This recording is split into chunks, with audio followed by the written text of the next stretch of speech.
నేటి విశిష్టత. ఈ రోజున నేటి వైశిష్యంలో భాగంగా మనం మాట్లాడుకునేది ఏంటి అంటే చాలా చాలా చాలా విశిష్టత కలిగిన ఒకానొక దేవాలయం. అది ఎక్కడుంది అంటే మనకి తూర్పుగోదావరి జిల్లాలో రాజమండ్రికి 35 కిలోమీటర్ల దూరంలో ఉన్న మందపల్లి. ఈ మందపల్లి అనగానే చాలామందికి ఐడియా వస్తుంది, శనీశ్వరుడికి సంబంధించిన దేవాలయం ఇది. అంటే శనీశ్వరుడి చేత ప్రతిష్ఠేపించబడిన శివాలయం ఇది. అది ఇక్కడ మనం తెలుసుకోవాల్సింది. మందేశ్వరుడు అంటే సోమేశ్వరుడు మందేశ్వరుడుగా అక్కడ శనీశ్వరుడు ప్రతిక్షేపించాడు. ఈ ఆలయం చాలా విలక్షణమైన ఆలయం. సాధారణంగా ఎవరికన్నా శని దశలు, శని అంతర్దశలు నడుస్తున్నప్పుడు కానీ, దశలు అంతర్దశలతో పాటు అష్టమ శని, అర్ధాష్టమ శని, ఏళ్ళనాటి శనిలు నడుస్తున్నప్పుడు కానీ ఎవరైనా సరే శని వల్ల బాధలు ఎదుర్కొంటున్న వాళ్ళు చాలామంది తప్పనిసరిగా ఈ దేవాలయానికి వెళ్ళి దానికి సంబంధించిన పరిహారాలు శంకరుణ్ణి ప్రార్థించి అక్కడ గనక ఇవన్నీ చేసుకున్నట్లయితే చాలా వరకు దోష నివృత్తి అవుతుందన్న విధానంలో ఎక్కువ మంది వెళ్ళే దేవాలయంగా దీన్ని చెప్తూ ఉంటారు. అయితే ఈ దేవాలయం యొక్క విశిష్టత ఏంటంటే సాధారణంగా ఈ దేవాలయంలో చాలా గర్భాలయాలు ఉన్నాయి. అంటే కేవలం శనీశ్వరుడు ప్రతిక్షేపించిన ఈ మందేశ్వరుడనిపించే ఈ యొక్క సోమేశ్వరుడైన శంకరుడి దేవాలయం ఒకటైతే దానికి సంబంధించిన కథ కూడా ఏం చెప్తారు అంటే ఒకానొకప్పుడు ఈ యొక్క అశ్వద్ధుడు, పిప్పల అనే ఇద్దరు వాళ్ళ తండ్రిని అంటే దదీచి అనే అతను దగ్గర నుంచి అతని యొక్క వెన్నెముక నుంచి ఒక వజ్రాయుధాన్ని తయారు చేసి ఇంద్రుడు ఒక రాక్షసుడిని సంహరించాడు. ఆ రాక్షసుడి యొక్క బిడ్డలుగా ఉండే యొక్క అశ్వద్ధుడును పిప్పల వీళ్ళిద్దరూ కూడా ఆ కోపంతో వాళ్ళు ఒకడు రావి చెట్టు రూపంలోనూ ఒకడు మామూలుగా బ్రాహ్మణ రూపంలో ఉంటే అన్ని రకాలుగా అందరినీ ఇబ్బంది పెడుతున్న సందర్భంలో అక్కడ అందరూ శని భగవానుడిని ప్రార్థించి ఆ సమస్యను అధిగమించే విధానాన్ని చూపించమని చెప్పినప్పుడు శనీశ్వరుడు వాళ్ళిద్దరినీ ఇది చేయడం వల్ల ఆ యొక్క బ్రహ్మహత్యా పాతకాన్ని నుంచి బయటపడడానికి శంకరుణ్ణి ప్రతిక్షేపించి పూజ చేసినట్లయితే ఆ సమస్యను అధిగమించవచ్చు అన్న భావన రీత్యా ఈ యొక్క శంకరుణ్ణి అక్కడ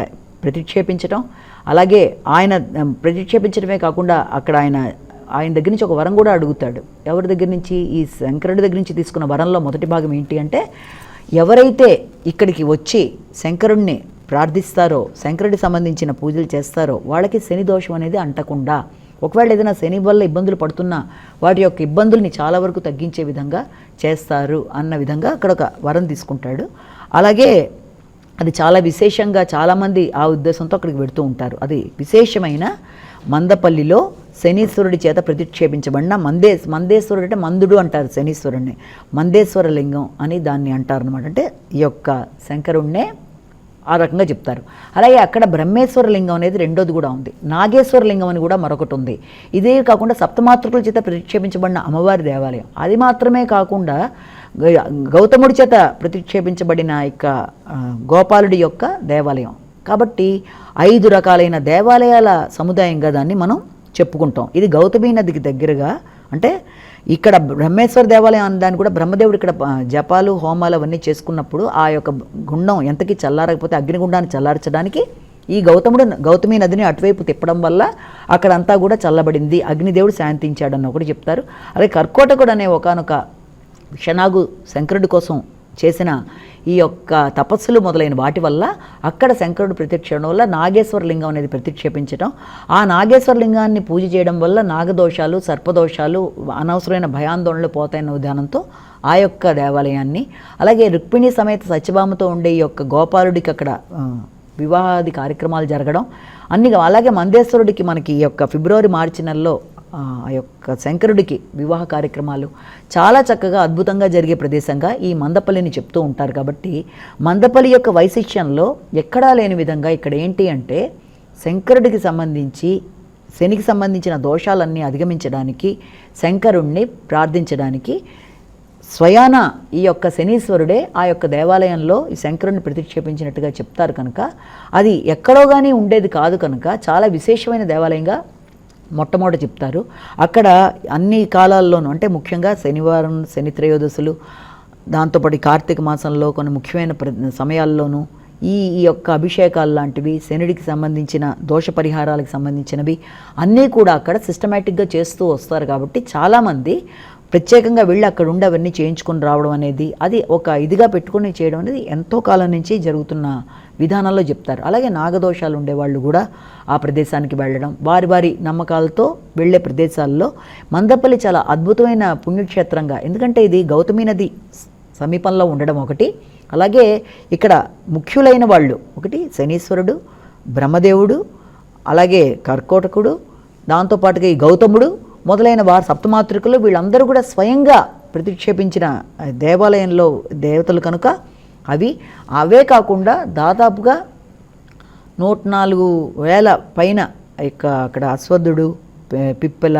ఇవన్నిటికి సంబంధించిన మొదలైనవన్నీ కూడా వాటికి సంబంధించిన విశేషాలతో కూడిన రహస్యంగా వాటికి సంబంధించిన విశేషాలతో అంటే వాటి ఇంపాక్ట్లు ఉన్న దేవాలయంగా వాటి ప్రభావాలు చక్కగా ఉన్న దేవాలయంగా అందరూ కూడా దాన్ని ఎక్కువ కొలుస్తూ ఉంటారు. దీనికి వెళ్ళే మార్గంగా ఏంటి అంటే ముఖ్యంగా కార్తీక మాసంలో కూడా చాలామంది కొందరు డైరెక్ట్గా వెళ్ళి చేయించుకుంటారు, వెళ్ళలేని వాళ్ళు ఏదో రకంగా ఇది చేస్తారు.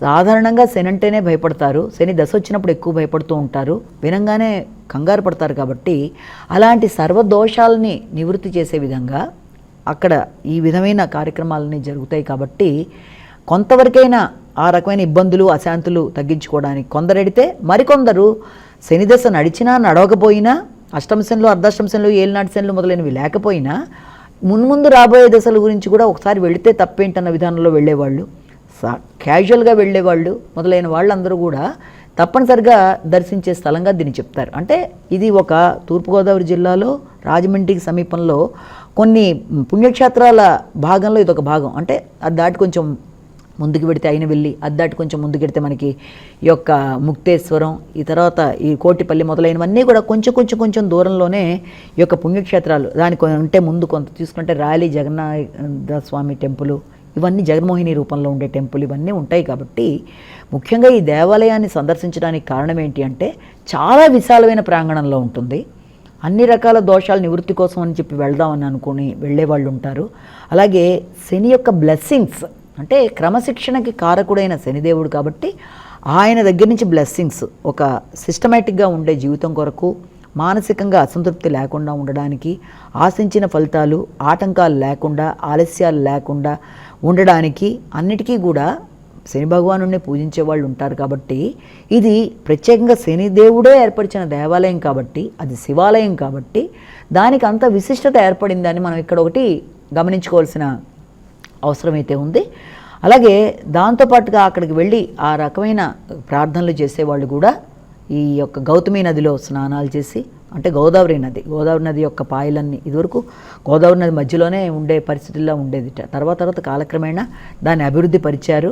చాలా చక్కటి ప్రాంగణం, అక్కడంతా కూడా కార్ పార్కింగ్తో సహా అన్నీ ఉంటాయి.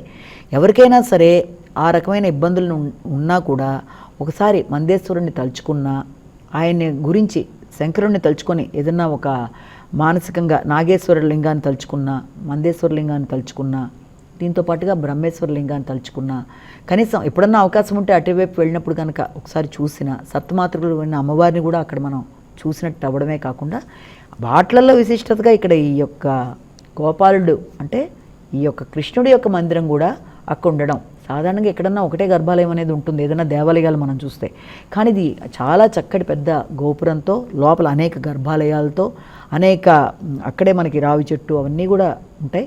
ఈ యొక్క మందేశ్వరుణ్ణి తలుచుకోవడం, అలాగే శనికి సంబంధించిన స్తోత్రాలు చేయడం, ఇవన్నీ చేయడం బట్టి శని దోషాలు తొలగడానికి ఇది ఒక అనుకూలమైన ప్రదేశంగా చెప్తారు. అలాగే ఈ కార్తీక మాసంలో శివుడికి సంబంధించి కూడా అక్కడ ఏదన్నా ముఖ్యమైన కార్యక్రమాలు అవి జరుగుతాయి కాబట్టి దానికి సంబంధించి మనం ఇలాగా తలుచుకోవడం అనేది కూడా చాలా ఆనందదాయకం. నమస్కారం. మరి